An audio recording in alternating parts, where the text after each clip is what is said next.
So, hello everyone. So I will continue to the recordings.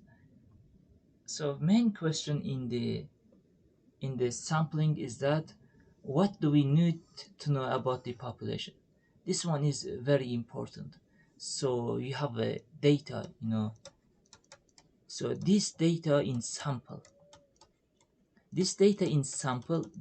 needs to be related back to population. So when you relate back to population, what you are looking for in population in statistical terms, and generally, let's say generally, yes, this name may not be true. Generally, we are looking for two important things in population. The first one is that we are looking for the average, and then the second thing is that we are looking for the spread of data. Spread of data, and this one is also called the deviation. Let me give you one example. Yes, say that you are measuring the resistance. So if you go back to population, you are looking for what is the average resistance, and also what is the deviation, the spread of that data. The spread means that, say that you have found that the average resistance is, example, it is 10 ohms or 10 kilo ohms. This is the average resistance, and the deviation is at plus minus, say that a 0.5 kilo ohms. This is your deviation, and this is your average data. So this is generally what we are looking for in the population. This way, we are trying to guess it. Yes, how is our population ranging? Here, if you have the samples, you move to back to, and then you look, for example, the average happiness. How happy are the people? And here we have the measurements. Yes, we have the diameter 1, we have diameter 2, we have another diameter, we have another diameter, we have another diameter. So in all of these samples, we move back to population, and when we move back to population, we look for two things generally. Yeah, that's the average diameter. Say that this one is the 18.02 mm, and then we look for the spread or the deviation. That spread and deviation means that plus minus, yes, so that plus minus 0.5 mm. So diameter can be 0.18 point, if you write it fully, 18 plus minus 0.5 mm. This is what we look for in the population. If you move back from sampling to population, this is generally that we look for the average data, and we look for the deviation from the average. Okay, so that is the issue that we look for. But for that one, we need statistics, because we need to describe and analyze our data. We have a data, yes. What's happening with that data? So we need some statistics, yes, to explain this is happening in our data. So we need the statistics. Also, as I told you, we need to move from sample to population, that we need the statistics. These important parts says that we need statistics to describe the data, and then move from the sample to population. We need statistics, and generally I will work within Excel. So in Excel, let me just go to show how you do that. So if this one is the Excel that you have, and you go to File, and then in File you go Options, and here you have the add-ins. You click on add-ins, and then you go to Excel add-ins, and you just select the analysis toolpack. This one is what you are going to do. You just click OK, and then when you click OK in Excel, if you go to data, and in that data you will have the data analysis. Okay, this is the part that you will generally work.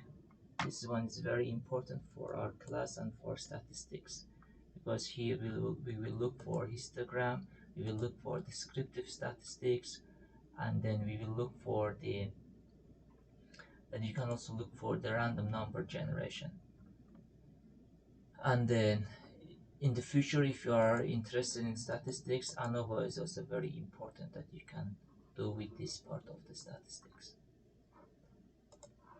Okay, then this one will be your friend. This, the analysis tool pack, this will be your friend.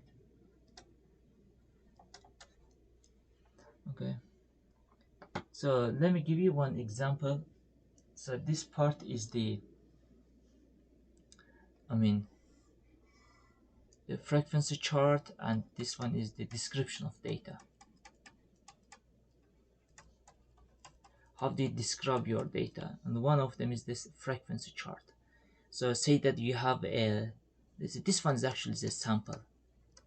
So we have a sample, and in that sample we have the 100 measurements.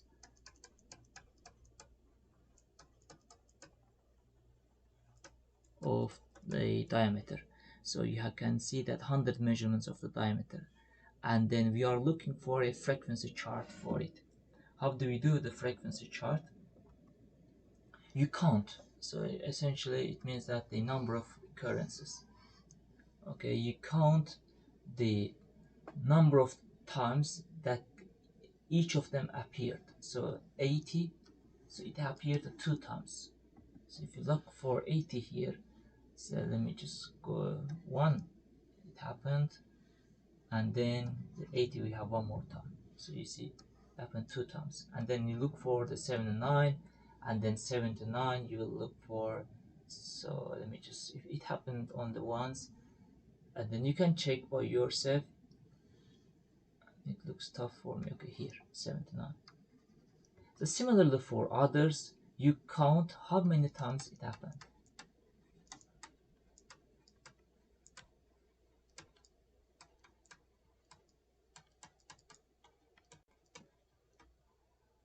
Okay, so 80 is 2 times, 79 is 1, and 78 is 5, 77 is 12. So in Excel, if you go to Excel, let me show you. This is the data that we have in Excel. I put the data here. So actually this one is diameter. And then if you are trying to find how many times this one has appeared, what you go is that you just go to count, and then you say if, and you put the range, in which range you are looking for this counting process. So I will just select all of our numbers, because in this number range I'm looking for, okay, 75, and then count. You can say that, for example, count 74 for me, okay, and then it says that you have 1474. Okay, or you can say that count 75 for me, or you can say count 77 for me. But how do you know that you have included all the numbers? The best way to check that you have included all the numbers is that you just look for the minimum of this range, okay, and also you look for the maximum of this range. Make it maximum. So you have to check all the numbers between 69 and 80. You have to count it. You can put an easier code as well, but it's up to you. So let me say that 69, just start it here, and then 80. This is the code that we have. Yes, you just put a $sign here, so it counts every range here, and then I will copy this one and put it here.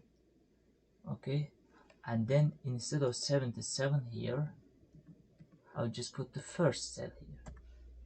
Okay, and then you can see it started to count. 69 happens 1, 7 happens 1, 71 4 times, 72 8 times. It just counted it for you. Okay, this is the way that you will do. And the next is that since you have the data, and then we need to plot it. So to plot it, let me just take my data here. Okay, so you just go to insert, and then you can go with the scattered type of data, just select it, put some name, frequency chart, and then the x values will be this one, and then y values will be the number of times it appeared. Okay, this is the data that you have. Or if you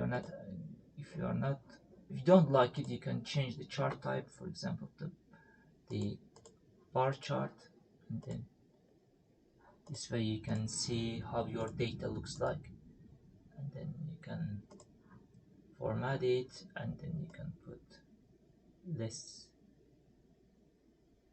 up here. Okay. This is how your frequency data looks like. This is one of the way to describe your data. I did the same here. I counted it in Excel, and then this is the chart that I have.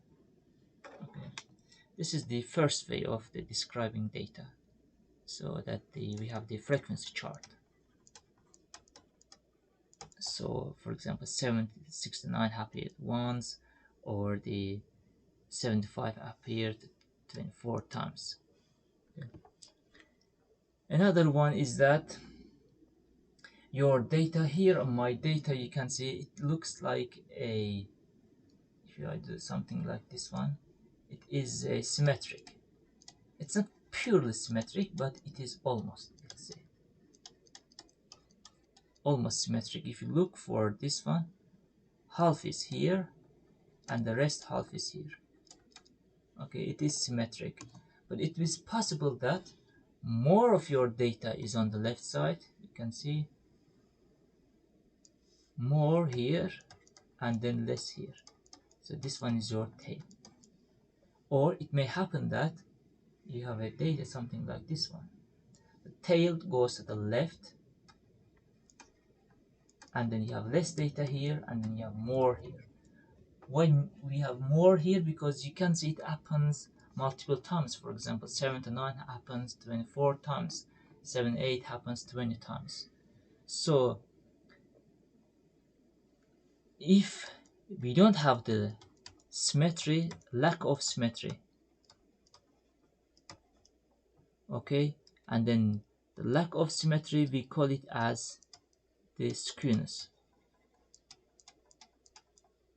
And this skewness, for this one we call it right skew or right skewed, and then for this one we just call it as the left skewed, because it's skewed to the left but it's skewed to the right. That's how we call it as the skewness. Also in Excel you can check the skewness of your data. So let me just give you one example here. Go back to Excel. So I have the, let me see, yes, I have my data. You can see this one is the left skewed data, this one is right skewed data, and this one is the symmetric data. So symmetric data means this data here, and then I plotted here, yes, the both data I plotted the same way I showed it for you. So I will check it now, the skewness for the left one. So I will just put the skewness and the left skewed data. Let me just go here.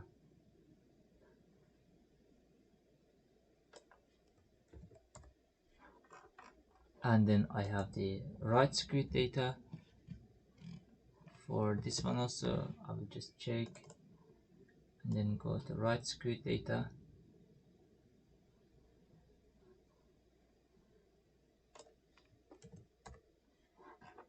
And the last one is the symmetry. Let me just check it for you, the symmetry. And then for the symmetry I will have the numbers here. So as you can see, let me just zoom in.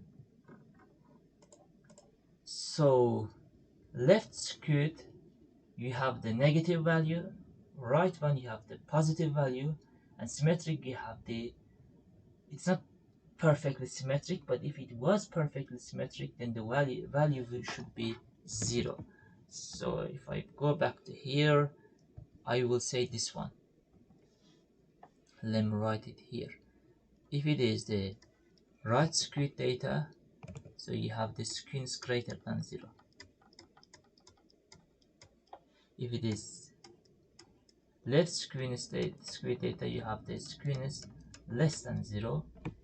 And then if you have a symmetric data, but this one is almost symmetric, yes, if you have perfectly symmetric, then I will tell that skewness is almost 0.